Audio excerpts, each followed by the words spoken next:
Bueno, seguimos entonces, hermanos, con el estudio del Evangelio de Marcos. La semana pasada nos quedamos con el uso de las parábolas, cómo Jesús estuvo usando las parábolas de diferentes formas.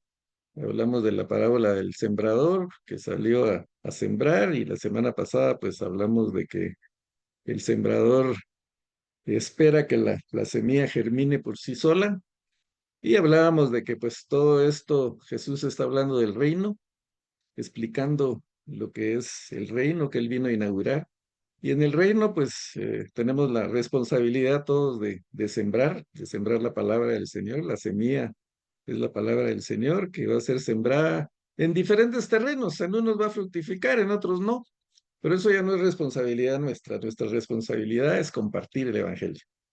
Después hablábamos de que el crecimiento lo da el Señor también. El sembrador no puede hacer que la planta crezca. Él simplemente tira las semillas, se encarga de cuidar la tierra, tal vez de regarla, pero el crecimiento lo va a dar el Señor. O sea que tampoco nos debemos de preocupar por eso. Nosotros debemos predicar el Evangelio y pues dejar que el Señor haga la obra en los corazones.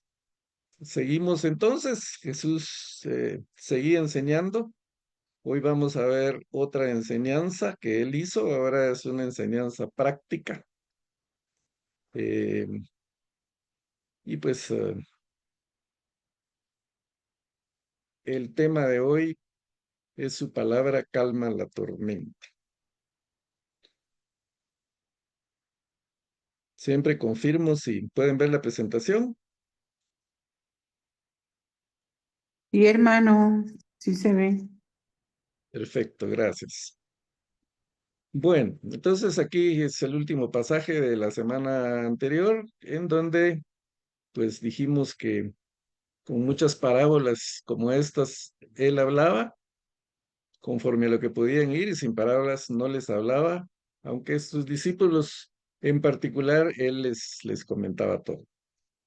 El pasaje de hoy entonces está en Marcos 4, del 35 en adelante, y dice así: aquel día, cuando llegó la noche, les dijo, pasemos al otro lado. O sea, estamos hablando de que esto es continuación del pasaje anterior, en donde él habló con parábolas, terminó de hablar a las multitudes que lo seguían, y entonces les dice a sus discípulos, pasemos al otro lado. Obviamente ya era de noche. Pues Jesús quería eh, ir a descansar al otro lado del lago, pero también tenía un propósito con todo esto. Entonces dice, despidieron a multitud, le tomaron como estaba en la barca, y había también con él otras barcas. Pero se levantó una gran tempestad de viento y echaba las olas en la barca de tal manera que ya se anegaba. Y él estaba en la popa, durmiendo sobre un cabezal.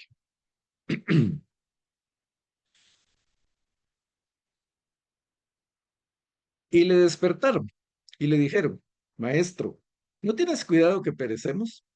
Y levantándose reprendió al viento y dijo al mar, calla, enmudece.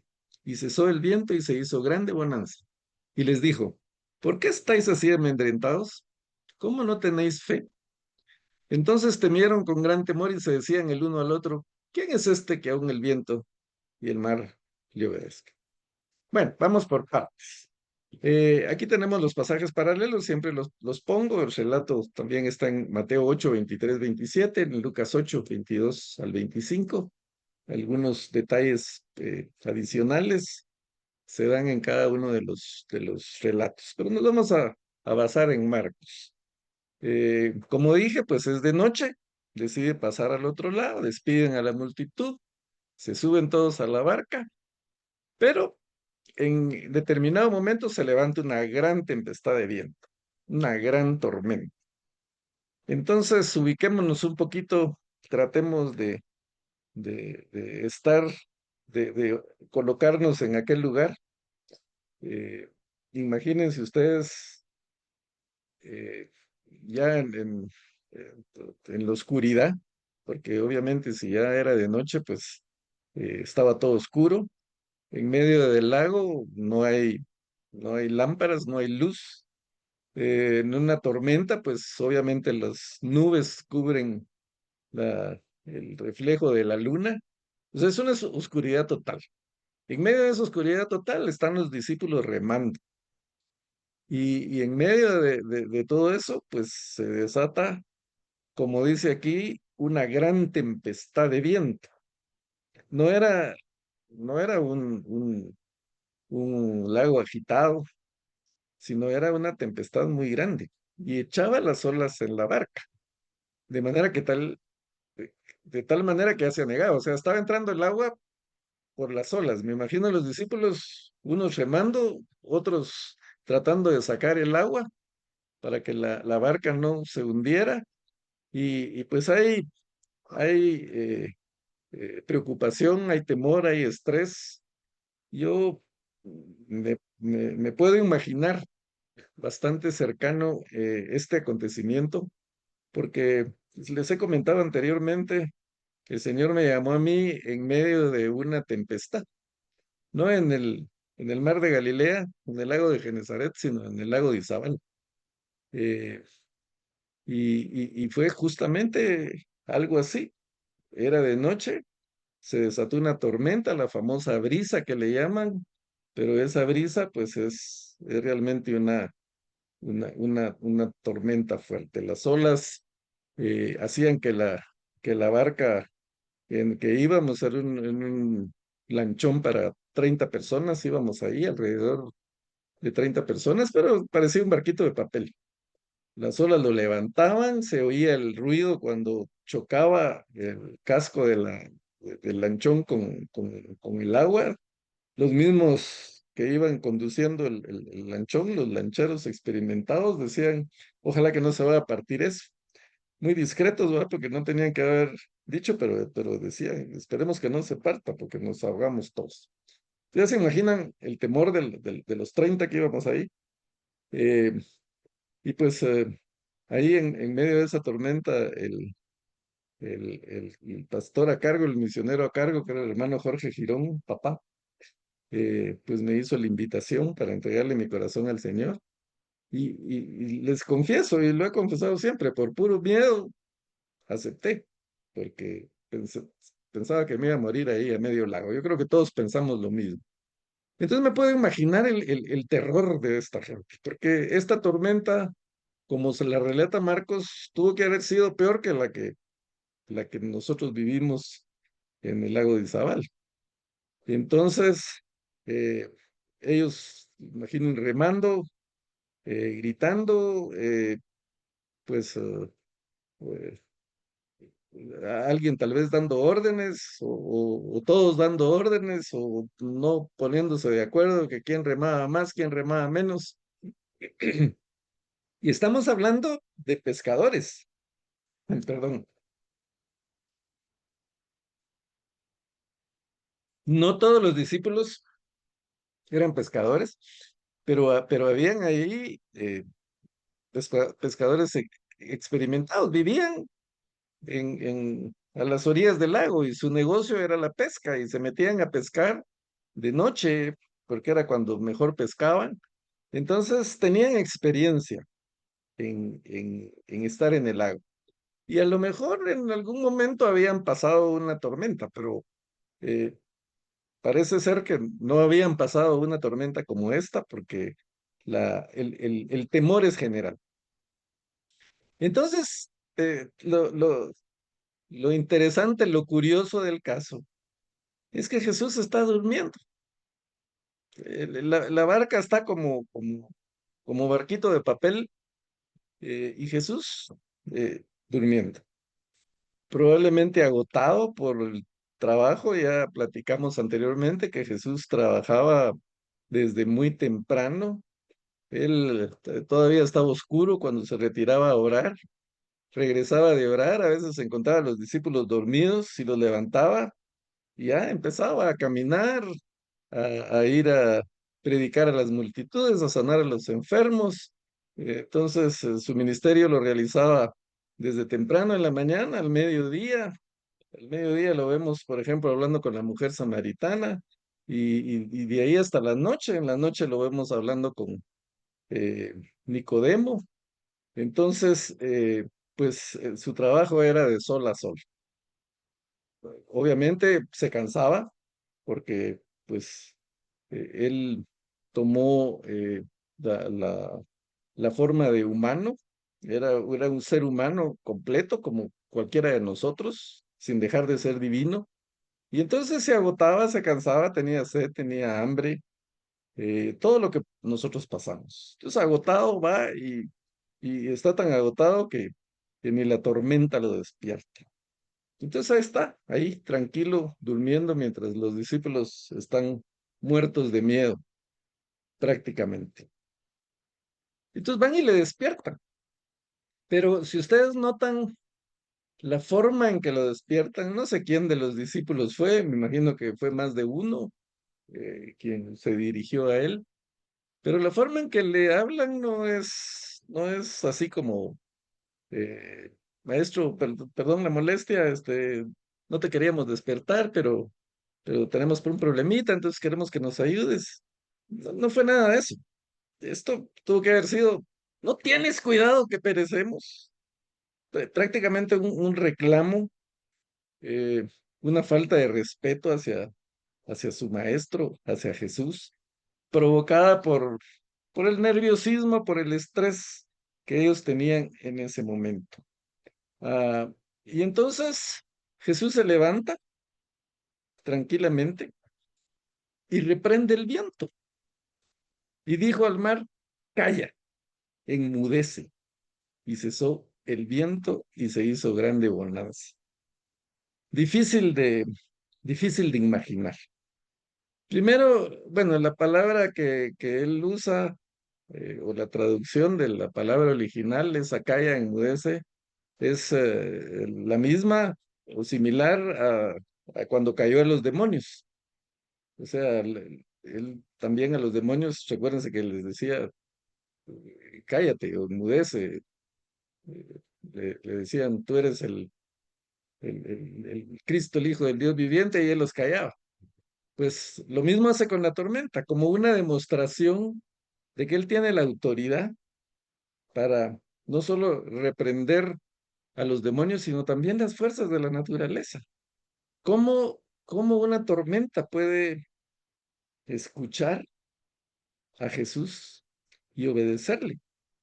Y de estar aquellos truenos, aquella tempestad, el ruido de las olas, el barco de un lugar al otro llenándose de agua, y de pronto, así, automáticamente, el viento cesa y se hizo grande bonanza. O sea, una tranquilidad, una paz que difícil de describir, porque en la noche, eh, pues no hay ruidos. Si ustedes han estado en la noche en algún campo, en algún lugar o a la orilla incluso de algún lago, pues el silencio es absoluto, sin mucho unos grillos por ahí y cosas por el estilo, pero no hay el ruido que generalmente hay de día. Entonces, de haber un gran estruendo, una gran tempestad, de pronto todo cesa y se queda totalmente tranquilo, totalmente quieto. Jesús no dijo nada en la forma que lo fueron a despertar y podemos ver ahí la humildad de Jesús, porque él pudo haber dicho, ¿qué es esa forma de hablarme? ¿Por qué me faltan al respeto de esa manera? Pero no, sencillamente se levantó y calma la tormenta. Pero ahora viene la reprensión. ¿Por qué estáis así amedrentados? ¿Cómo no tenéis fe? Yo creo que aquí está la base de esta, este pasaje o la enseñanza que tenemos el día de hoy, lo que tenemos que aprender.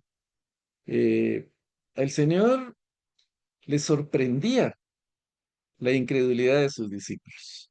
Vamos a ver más adelante, creo que es en Marcos 6, en donde pues se habla de esto, de que Jesús se sorprendía de la incredulidad de sus discípulos. Recordemos que ellos pasaron 3 años con Jesús, 3 años que lo vieron hacer cualquier cantidad de milagros, lo vieron sanar a los enfermos, lo vieron hacer que caminaran los paralíticos, que sanaba a los leprosos, resucitaba a los muertos. O sea, ¿qué no hizo Jesús? Y sin embargo, no, no creían. Les costaba, les costaba creer, les costaba tener fe. Es un poquito difícil de entender lo que sucede, pero a la vez, pues es una enseñanza y una reflexión para, para cada uno de nosotros. Ah, estoy buscando aquí el pasaje de, pero bueno, lo vamos a ver más adelante, eh, cuando lleguemos al pasaje. Pero el punto es que Jesús se sorprende, se, se molesta, obviamente, por la falta de fe de los discípulos. ¿Cómo aquí ellos todavía no se han dado cuenta de quién es Jesús? Porque lo vemos en el versículo 41. Dice, temieron con gran temor y se decían el uno al otro, ¿quién es este que aún el viento y el mar le obedece? Imagínense a estas alturas del partido preguntándose quién es este, con quién anda, después de todo lo que habían visto. Entonces, primero tenemos pues el conocimiento de lo que es la palabra de Dios. Recordemos que Dios creó el mundo, creó el universo con la sola palabra. Él dijo, hágase la luz y la luz fue hecha. Eh, él con su sola palabra, él creó todo. Podemos ver entonces el poder de la palabra del Señor, porque él no se puso a fabricar las montañas así con sus manos o los mares, sino simplemente él dijo, eh, hágase todo y así se hizo.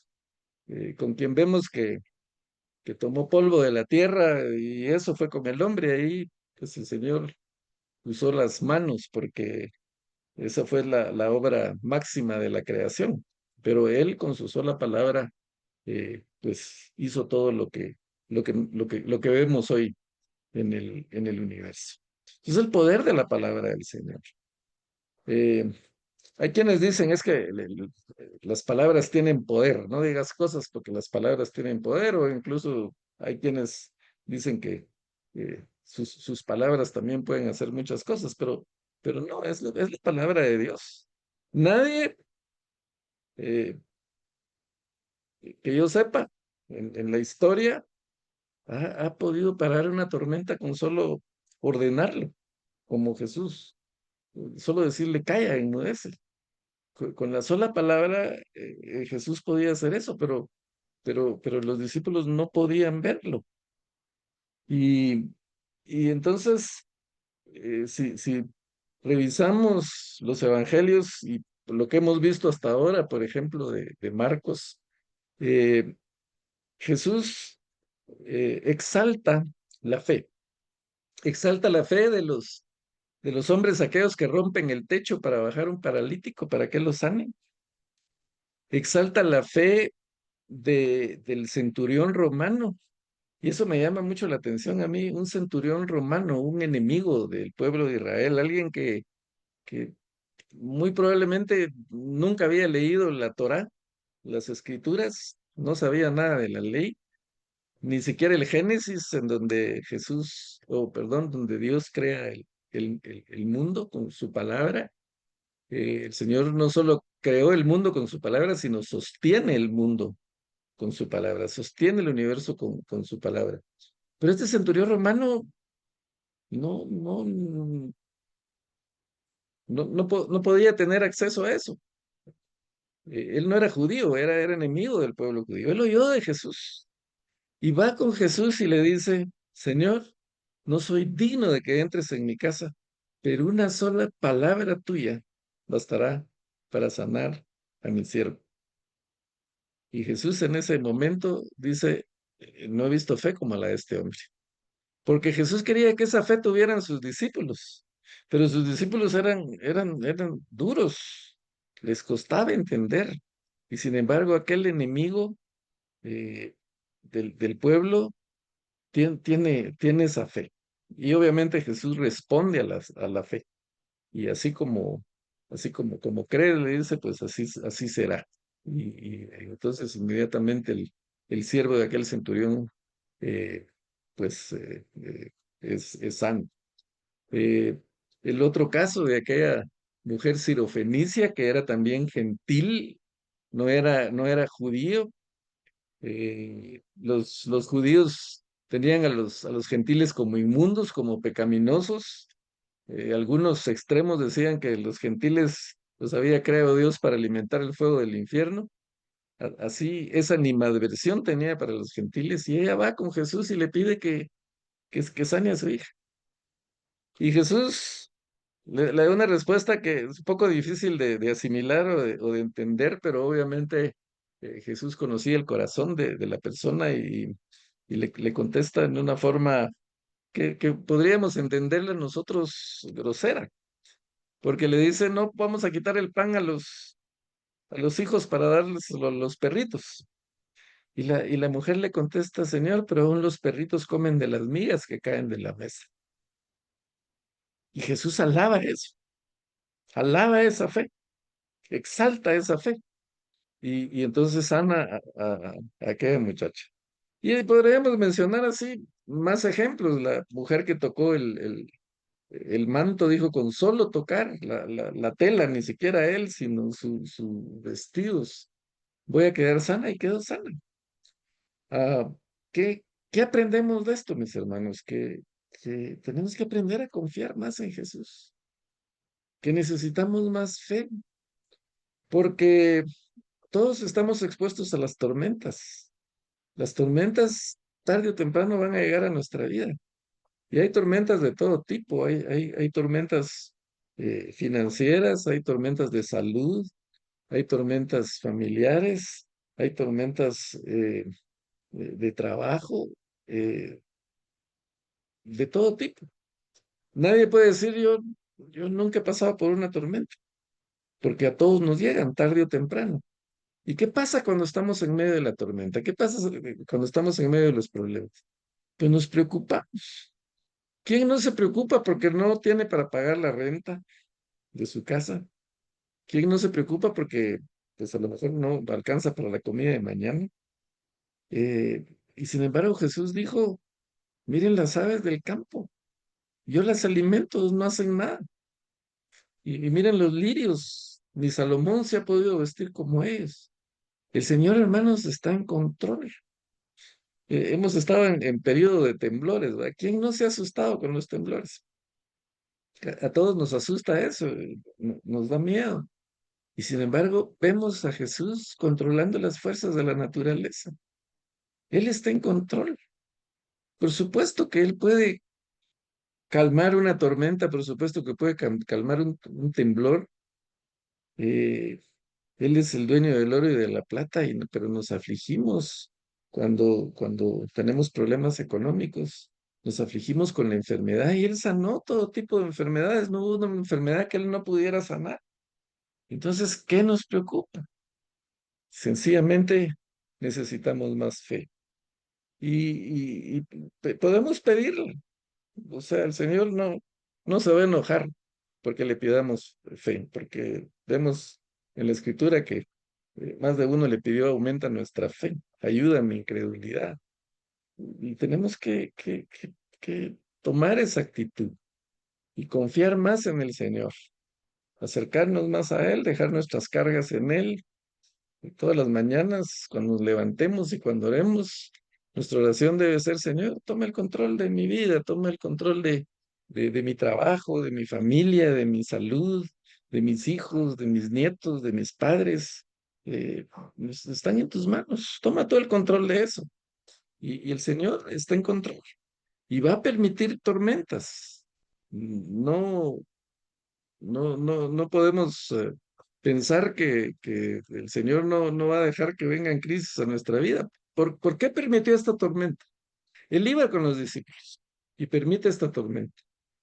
Él sabía, así como él detuvo la tormenta, pues él permitió que esa tormenta los azotara, incluso que fuera tan fuerte como fue. ¿Por qué? Porque quería enseñarles a los discípulos. Él estuvo discipulando a su gente de todo el tiempo, de todo su ministerio. Él les estuvo enseñando, pero les costaba aprender, porque aún aquí, aún cuando él calma la tormenta, ellos no aprenden. Lo que se preguntan es, ¿quién es este? Es hasta un poco absurda la pregunta, pero les cuesta mucho entender y a veces nos pasa a nosotros. El Señor con una sola palabra calmó la tormenta. Y sin embargo, ¿cuántas palabras tenemos en la Escritura? ¿Cuántas palabras tenemos en la Biblia? No sé cuántas palabras tendrá todo el Antiguo y el Nuevo Testamento, pero nos cuesta obedecer. Y las fuerzas de la naturaleza, la tormenta, con una sola palabra obedecieron. La tormenta cesó con una sola palabra del Señor. El centurión romano le dice, una palabra tuya va a bastar para sanar a mi siervo. Entonces aprendamos a obedecer la palabra del Señor, entendamos el poder que tiene la palabra del Señor, la obediencia que requiere de nosotros, porque es irónico que las fuerzas de la naturaleza le obedezcan y nosotros no. Entonces, la enseñanza primero es a obedecer, a reconocer la soberanía del Señor. Y la otra enseñanza también a aumentar nuestra fe, a creer más en el Señor. Él está en control de todo, él puede controlar todo. Porque somos muy buenos para decir, eh, aunque ande en valle de muerte, de sombra y de muerte, no temeré mal alguno. Todos los pasajes que no sabemos, ¿va? El Señor es mi pastor, nada me faltará. Pero cuando nos falta, ¿dónde está el Señor, va? ¿Por qué no está conmigo? A veces sentimos que el Señor nos abandona y Él ha prometido, nunca te dejaré ni te abandonaré. Que no nos demos cuenta es otra cosa. Es que no siento que el Señor no me está ayudando. No es de sentir, es de tener fe, es de creer. Eh, a mí me recuerda a la hermana Tita de Pineda. La mayoría de ustedes se recordarán, hermana, que en paz descanse. eh, Sus hijos bromeaban porque decían que a ella la llamaban de noche algunas hermanas para pedirle consejo. Y ella contestaba el teléfono media dormida, y escuchaba todo lo que le decían y al final les decía, orar le hace falta, hermano, orar le hace falta. Y esa era su mayor recomendación, ¿verdad? Pero no dejaba de tener razón. Nos falta oración, nos falta intimidad con el Señor, nos falta depositar nuestras cargas en Él. Porque podemos decir eh, que tenemos mucha fe, que creemos, pero en el momento de la crisis, en el momento de la tormenta, todos nos angustiamos. Y yo me incluyo porque a mí me pasa. Yo me aflijo porque no, a veces no tengo los recursos para muchas cosas. Hoy, por ejemplo, pagué mi calcomanía en último momento porque hasta hoy logré conseguir el dinero, lo hubiera querido pagar antes, pero ya estaba un poco afligido. ¿Qué voy a hacer si no pago la calcomanía? No voy a poder circular. Son cosas tan sencillas y sin embargo, pues si algo me ha enseñado el Señor es que ya cuando tengo el agua al cuello, cuando siento que ya me voy a hundir, justamente en ese momento es cuando Él actúa, cuando Él da la provisión y nos deja llegar a ese nivel para probar nuestra fe, para enseñarnos a confiar. Aquí Jesús está enseñándoles a los discípulos, los está exhortando, porque no les solo les enseñaba con palabras, les enseñaba con la práctica. Y es interesante porque vamos a ver que, por ejemplo, Jesús está aquí, está en la barca, está con ellos en esa tormenta. Va a haber otra tormenta después en donde ya no está con ellos, están ellos solos en la barca. Y entonces él se aparece y otra vez resuelve y calma la tormenta. ¿Qué está enseñando Jesús? Les está enseñando que él estaba con ellos, que iba a estar con ellos un tiempo, pero hay un momento en que que ya no iba a estar con ellos. Y ellos tenían que aprender a seguir confiando, aunque ya no estuviera con ellos. Y fue lo que pasó. Y es lo que pasa con nosotros. Jesús no está físicamente ya con nosotros, pero eso no significa que Él no esté en control. Él no significa que vamos a dejar de confiar en Él. Que no lo sintamos o que no lo veamos es otra cosa, pero debemos actuar por fe y no por vista, no por nuestros sentimientos, no por nuestras emociones, sino por lo que la palabra del Señor dice, lo que Él nos dice en su palabra. Y Él reprende. ¿Por qué? ¿Por qué no creen? ¿Por qué tienen miedo? ¿Por qué no tienen fe? Entonces, esas enseñanzas tenemos hoy, mis hermanos, en estos pasajes. Son dos pasajes, eh, o perdón, es un pasaje corto, unos cuantos versículos nada más, pero lo importante es que aprendamos, porque si no aprendemos, si no reflexionamos, si las malas experiencias, las tormentas en la vida no nos enseñan algo, pues no sirvieron de nada. Como estos discípulos no aprendieron mucho, aparentemente, de esta tormenta, después vino otra, y vino otra peor. Y en esa otra Jesús ya no estaba con ellos. Entonces la prueba fue un poco más difícil porque ellos tenían que aprender. Y al final, cuando veamos la segunda tormenta, al final ellos pues reconocen ya quién es Jesús al fin y le adoran. Pero mientras tanto, eh, no siguen como con incredulidad. Tomás, por ejemplo, estuvo con Jesús todo el tiempo y al final cuando los discípulos le dicen que Jesús ha resucitado, pues las palabras de Tomás son, tengo que verlo, ¿va? Tengo que tocar sus heridas. Y entonces Jesús se le aparece y le dice, bueno, aquí está mi costado. Y aquí están las heridas de mis manos. Mete los dedos ahí y comprueba que realmente soy yo. En ese momento, entonces ya Tomás se arrodilla y dice, Señor mío y Dios mío. Y Jesús le dice, porque me viste, creíste. Bienaventurado el que sin haber visto creyó. Y eso se espera de nosotros, que aunque no veamos las cosas, mantengamos nuestra fe. Aunque venga la crisis, mantengamos nuestra fe. Aunque estemos en medio de la tormenta, mantengamos nuestra fe. No es fácil, y yo lo sé y lo sabemos todos. Es difícil, pero es lo que el Señor quiere de nosotros, que confiemos en Él. Y si no aprendemos de una tormenta, va a venir otra, y si no aprendemos, viene otra después. Eh, es complicado. Yo creo que les conté el ejemplo de cómo las jirafas tienen a sus bebés. La jirafa, pues ustedes saben, es un animal muy alto. Pero las jirafas no tienen a sus bebés acostadas, los tienen paradas. Y del vientre de la jirafa para el piso hay por lo menos 3 metros. Entonces el bebé nace y cae 3 metros. La jirafita cae 3 metros desde del estómago de la jirafa hasta el piso. Ya se imaginan el golpe, el somatón. Y entonces la jirafita empieza a querer pararse con sus pies temblando y al final logra incorporarse y cuando logra incorporarse viene la jirafa y le mete una patada y lo tira por allá. Y entonces cae el bebé otra vez encima del golpe, de la caída, está el golpe de la patada de la jirafa y se vuelve a levantar y se para otra vez como puede y viene la jirafa y lo vuelve a patear y lo vuelve a tirar por allá.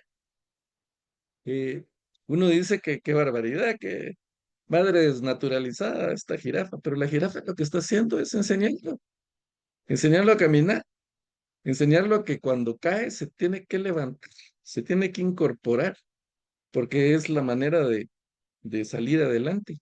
Y eso pasa con nosotros, y es lo que el Señor hace a veces con nosotros, para que aprendamos, para que crezcamos espiritualmente, para que crezca nuestra fe, para que maduremos, para que cada vez aprendemos a confiar más en Él. Si no aprendemos de la primera patada, pues nos va a dar otra, hasta que realmente aprendamos, porque Él lo que quiere es que pues dependamos de Él, que aprendamos a depender de Él. Recordemos las palabras de Jesús: separados de mí, dijo Jesús, nada pueden hacer. Y sin embargo, pues eh, unidos a Él, vamos a dar mucho fruto. Yo soy la vid, ustedes son los pámpanos o las ramas, entonces el que está en mí lleva mucho fruto. Entonces es importante, mis hermanos, el descansar en el Señor, en confiar en el Señor, en entender que las pruebas, las tormentas van a venir y que eso tiene un propósito. Cuando estamos en medio de la prueba, en medio de la tormenta, no entendemos el propósito. Los discípulos no entendieron el propósito de lo que Jesús hizo ahí, pero Él les estaba enseñando.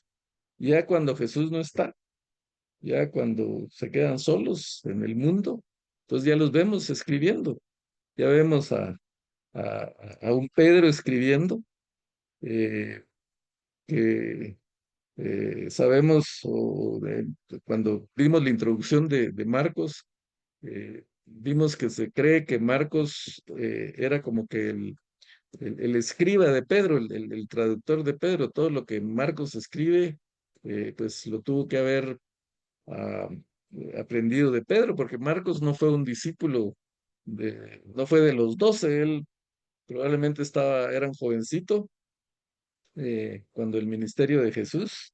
Es muy probable que sea aquel jovencito que iba envuelto en una sábana cuando arrestaron a Jesús cuando lo quisieron agarrar, él salió huyendo desnudo porque le quedó la sábana en las manos al que lo quería agarrar. Era un muchacho, era un adolescente. Entonces, cuando él escribe, está escribiendo muy probablemente lo que está oyendo de otros discípulos, probablemente de Pedro. Pero también vemos a Pedro escribiendo eh, 30 años después, casi, y es una persona madura con una doctrina muy consistente, con una teología muy consistente, porque aprendieron al fin. Les costó aprender, pero aprendieron. Entonces ese es nuestro caminar en el Señor. Tenemos que ir aprendiendo poco a poco. Tampoco es de la noche a la mañana. Y aprender no significa memorizar la Biblia, oír muchos sermones, recibir muchos estudios, sino aprender significa realmente llevar a la práctica todo lo que aprendemos, todo lo que escuchamos, eh, ponernos nosotros mismos a prueba y pues eh, creer en las promesas del Señor, entender lo que su palabra puede hacer, entender lo que Él requiere de nosotros. Eh, él pudo de la noche a la mañana cambiar el corazón de sus discípulos, darles toda la sabiduría que necesitaban y que inmediatamente ellos se volvieran unos expertos en la palabra, pero no. Él tuvo la paciencia de enseñarles, de discipularles cuando estuvo y cuando resucitó y ascendió a los cielos, y les ofreció enviarles al Espíritu Santo. Su Espíritu estuvo sobre ellos, como lo ha prometido para nosotros. El Espíritu del Señor está con nosotros, es el que nos redarguye de pecado, es el que nos ayuda a entender algunas cosas, pero obviamente, pues tenemos que poner de nuestra parte, tenemos nuestra responsabilidad de leer las Escrituras, de estudiarlas, de analizarlas, de reflexionar, y de ponerlas en práctica, de aprender a realmente confiar no de palabras, sino de corazón.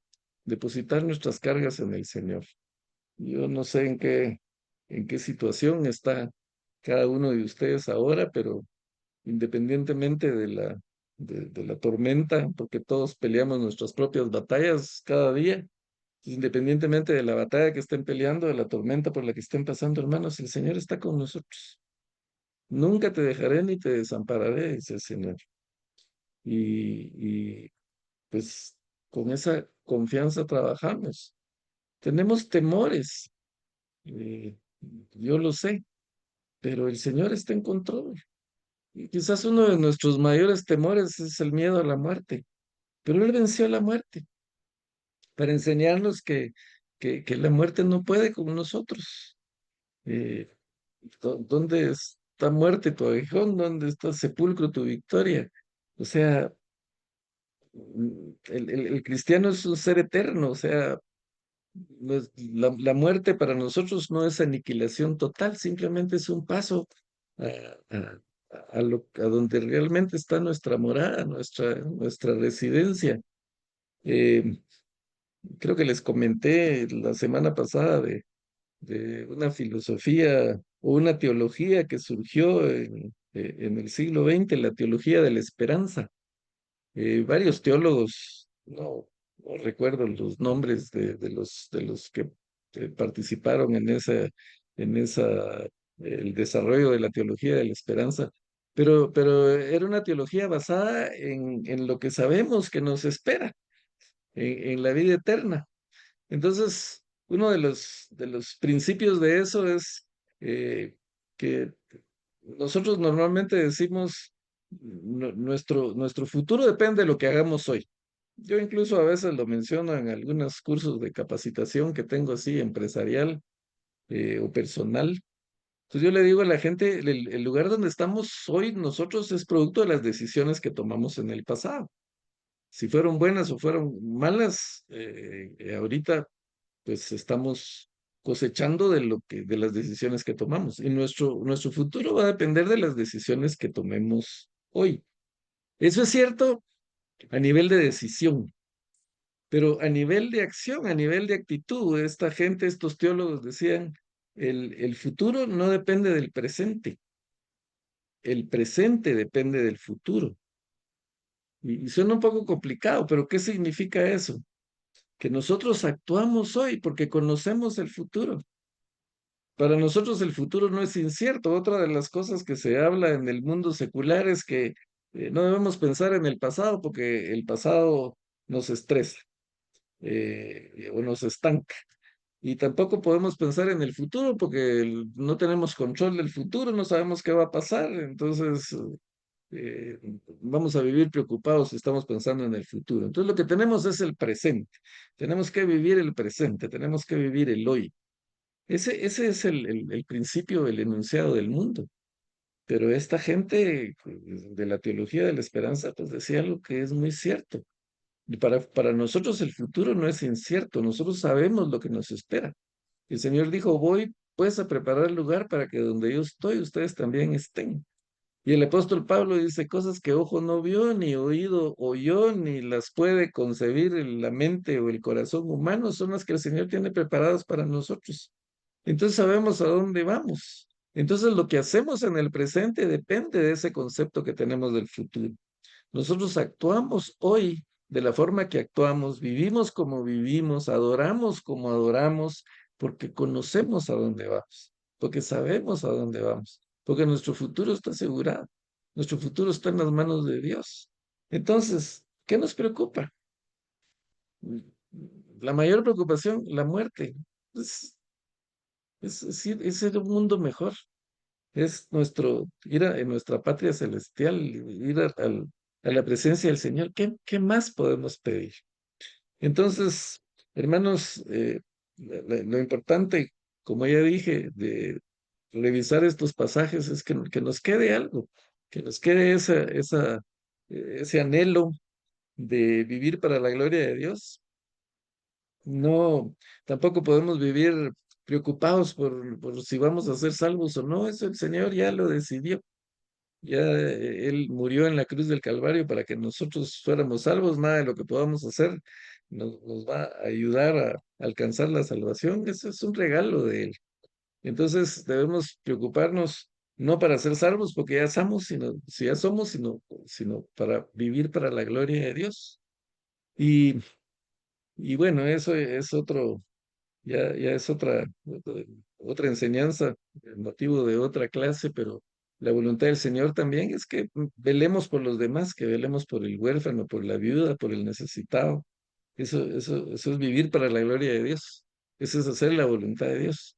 Eh, y aquí hemos visto mucho en el estudio anterior de la semana pasada, los anteriores, hemos visto que la voluntad del Señor es que prediquemos el Evangelio. Pero el Evangelio no se puede predicar sin, sin acción, sin poder ayudar. O sea, vamos a ir a predicar el Evangelio a alguien que se está muriendo del hambre, pues no va a servir de nada, no nos va a escuchar, porque primero tiene que llenar sus necesidades básicas.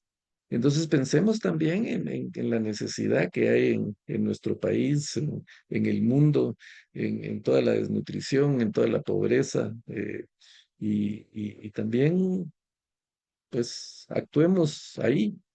La iglesia tiene décadas hablando, la iglesia en general, no estoy hablando específicamente de nuestra iglesia, sino la iglesia en general a nivel mundial, en las grandes convenciones están hablando del evangelismo integral. Y el evangelismo integral es eso, es cubrir las necesidades de la gente, pero no solo las espirituales, sino a la vez las necesidades físicas y las espirituales. Pero, pero no se ha llevado a la práctica hasta ahora, o se ha llevado muy poco a la práctica. Entonces, cada uno de nosotros tiene la responsabilidad de trabajar en eso. Entonces, vivamos por fe, confiemos en el Señor, Él está en control en medio de la tormenta, obedezcamos. Hagamos la voluntad del Señor y la voluntad del Señor, como ya dije, predicar el Evangelio, lo sabemos, y actuar. Un Evangelio práctico, un Evangelio de acción, un Evangelio de amor hacia los demás, hacia el necesitado. Recordemos que el mandamiento más grande que Jesús dijo es amar al Señor por sobre todas las cosas y al prójimo como a uno mismo. Y en eso resumió toda toda la ley y los profetas, o sea, todas las escrituras. Así que, pues estamos ya en tiempo. Esa es la enseñanza de hoy, hermanos. Seguimos la próxima semana. Eh, pero me gustaría, antes de terminar, pues, escuchar sus comentarios o sus dudas, o si hay preguntas, pues utilicemos estos minutos que nos quedan para resolverlas. Así que el tiempo es de ustedes.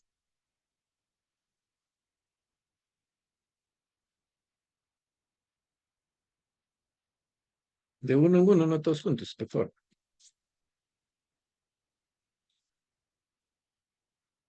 Muy calladitos ustedes, hombre. Solo agradecerle, hermano Walter, por este hermoso mensaje, ¿verdad? Sobre tener fe. Y es un poco difícil cuando uno ha pasado por años por algo que usted ha pedido y no lo ha recibido. Mantener la fe en esta situación. Yo sé que los que han pasado por una situación muy larga me comprenden. Entonces, la fe es complicada, hermano. Es muy complicada. Se lo digo por experiencia, pero yo le decía a mi esposo, yo quiero afianzar mi fe o quiero afianzar mi alma con Dios. Pase lo que pase, que mi ancla sea fe en el Señor. Así que gracias por esta palabra, hermano Walter. Gracias, hermana Connie. Sí, sí, como dijimos, no es fácil, pues, para nadie, para nadie. Yo el primero, o sea, obviamente uno se preocupa por muchas cosas. Eh, yo tuve una época que me tocó viajar por el trabajo que tenía, y les confieso que cada vez que me subía en un avión ponía las manos primero y decía, Señor, guárdanos, y los primeros minutos, siempre el despegue y eso, pues va uno ahí con nervios, por lo menos en mi caso, ¿verdad? Por más que viajé, siempre tuve ese temorcito.